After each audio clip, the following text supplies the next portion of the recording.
Hello everyone, and welcome back to another Warcry battle report. Today, a small and elite host of Stormcast Eternals will be facing off against a warband of Gloomspite Gitz.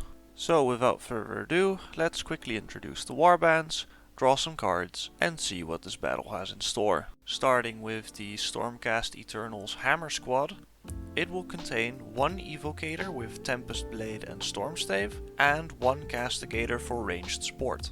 Up next, in the Dagger Squad, we have the leader of the warband, the Lord Arcanum on Griftcharger. Sporting a movement value of 10 and having 38 wounds total, he is an absolute beast of a model. Lastly though, that still leaves us with the Shield Squad, which contains one Knight Incanter and a Sequitur with Stormsmite, Maul and Soul Shield. So, with that said, let's move on to the Gloomspite Gitz. Their Hammer Squad will contain their warband's leader, the Loon Boss, and it will contain two Stabbers with Pokin Spear and Moon Shield, and one Shooter.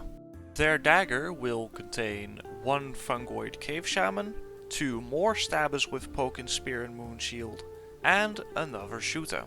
And lastly, for the Shield Squad, it will contain two Spider Riders and one Shooter. The Spider Riders in particular are a great skirmish unit with high movement and a ranged attack, and they have a devastating bite ability as well. With that said though, the warbands are introduced, so let's draw some cards. For the terrain, we'll be playing on the Varanite Siphon Camp today with the following layout.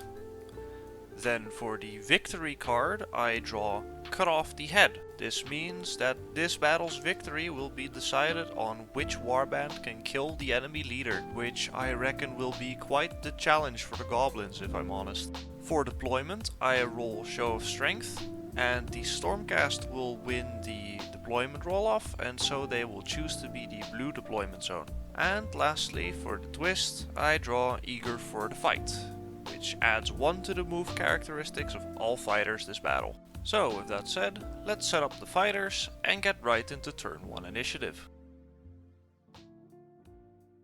Starting with the Gloomspite Gitz, they will roll a quint and 1 single. The Stormcast then roll 1 double and 4 singles. For the time being, the Gloomspite Gitz will save their wild dice, and the Stormcast will use theirs to turn one of their singles into a double. Even still, the Stormcast have more singles, and so they will get the first activation. They will use it to try and snipe one of the shooters with their Castigator.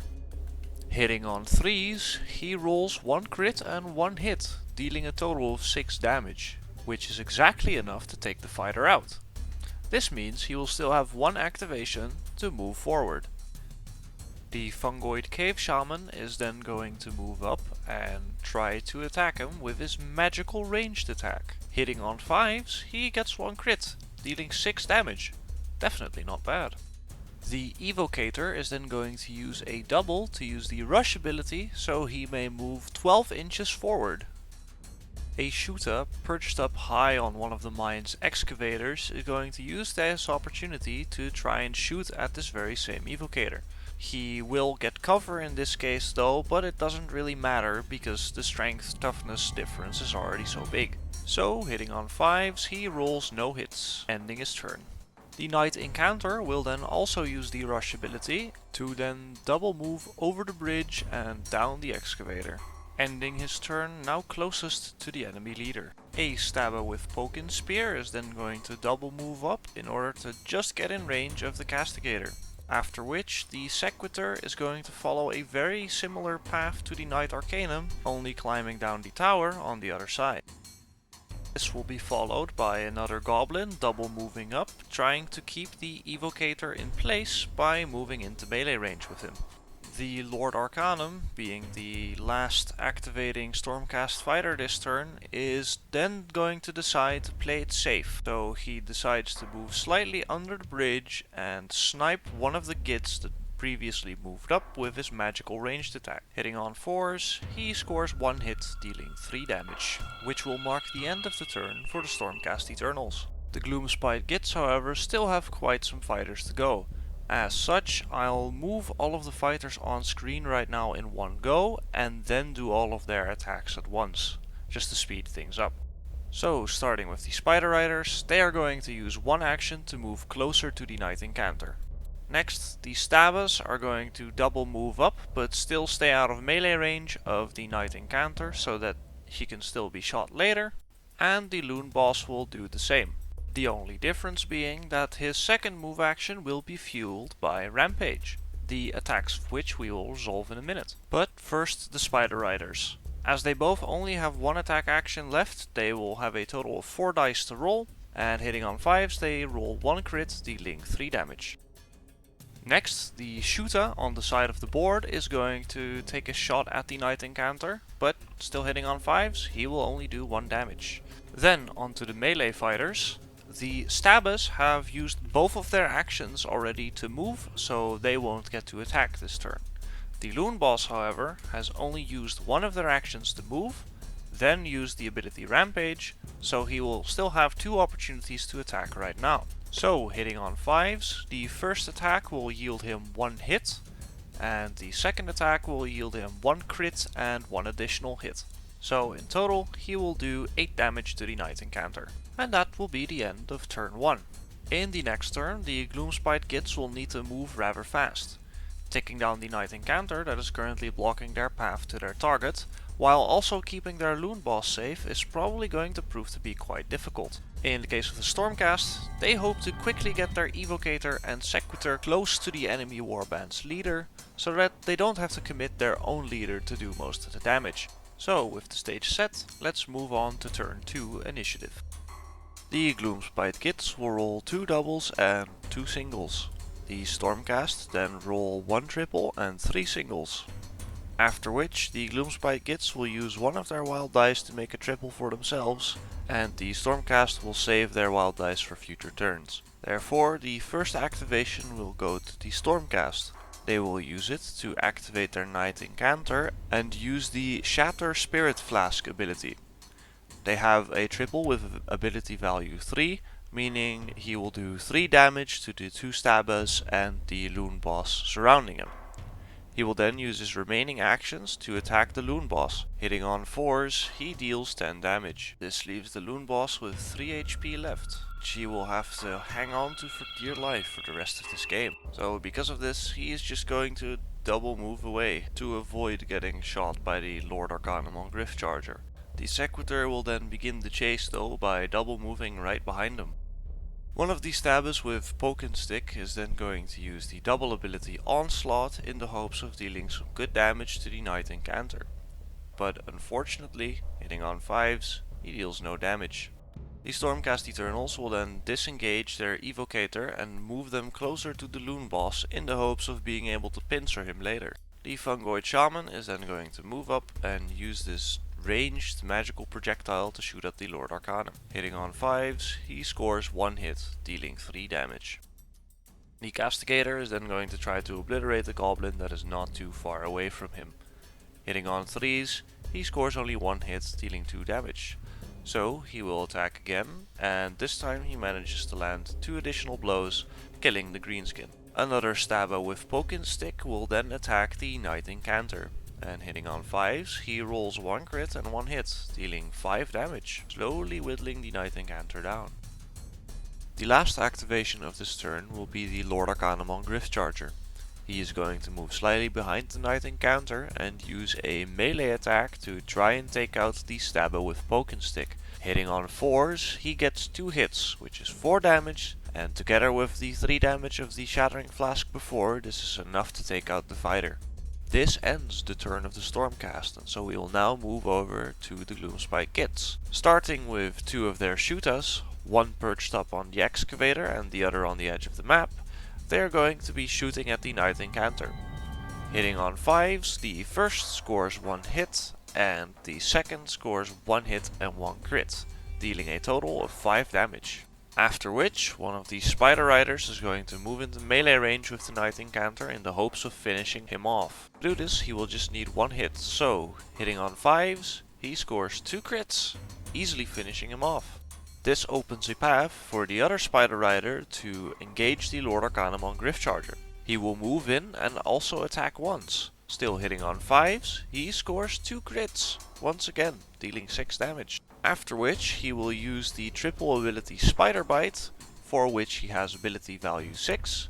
So he will roll 6 dice, and then for each 4 up it will do 3 damage to the Lord Arcanum.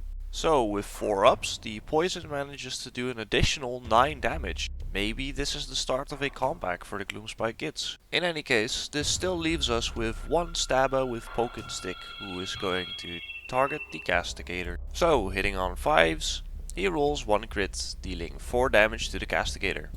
And that will be the end of turn 2. At this point I believe that the game will probably devolve a bit into a cat and mouse game.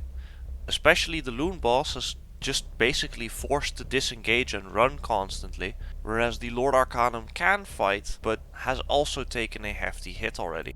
In any case, I think the main determining factor of this game after this point will be how long the Loon boss can run. So let's see how far he goes in turn 3. So once again, starting off with the Gloomspite Gitz, they will roll 2 doubles and 2 singles. The Stormcast then also roll 2 doubles and 2 singles.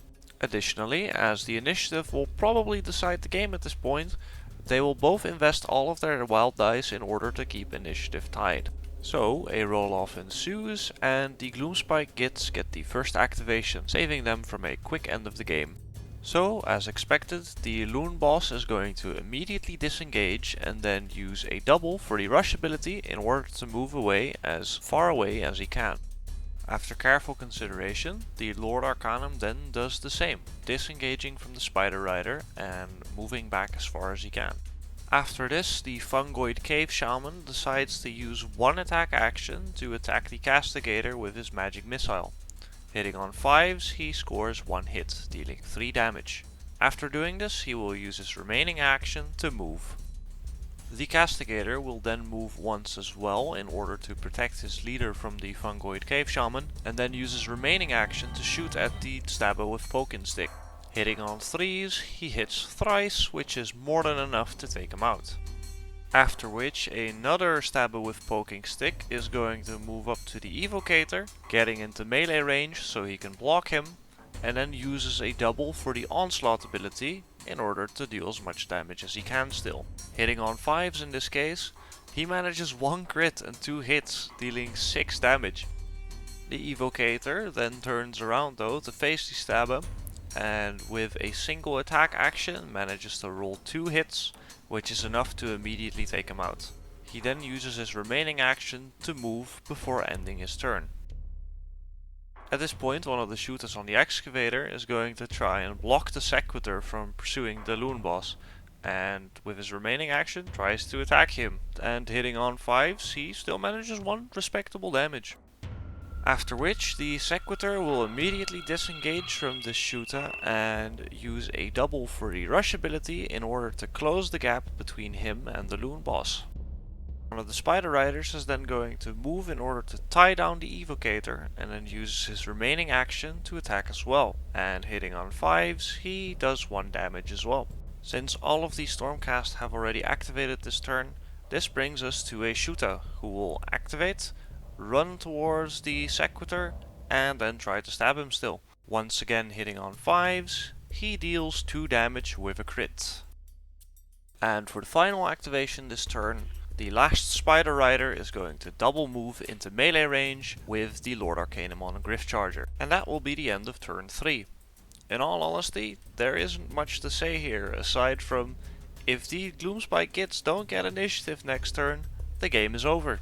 If they do, however, they still need to fight an uphill battle. Trying to take out the Lord Arcanum with just a Spider Rider and a Fungoid Cave Shaman nearby won't be an easy task for sure. In any case, let's see if they'll still get a shot at it with turn 4 initiative. Starting with the Stormcast, they will roll 1 triple and 1 double. This gives the Gloomspite Gitz a pretty good chance to steal initiative, but instead they roll 3 doubles. The Gitz will use their wild dice to try and contest initiative, but the Stormcast won't have it and will claim it right back from them.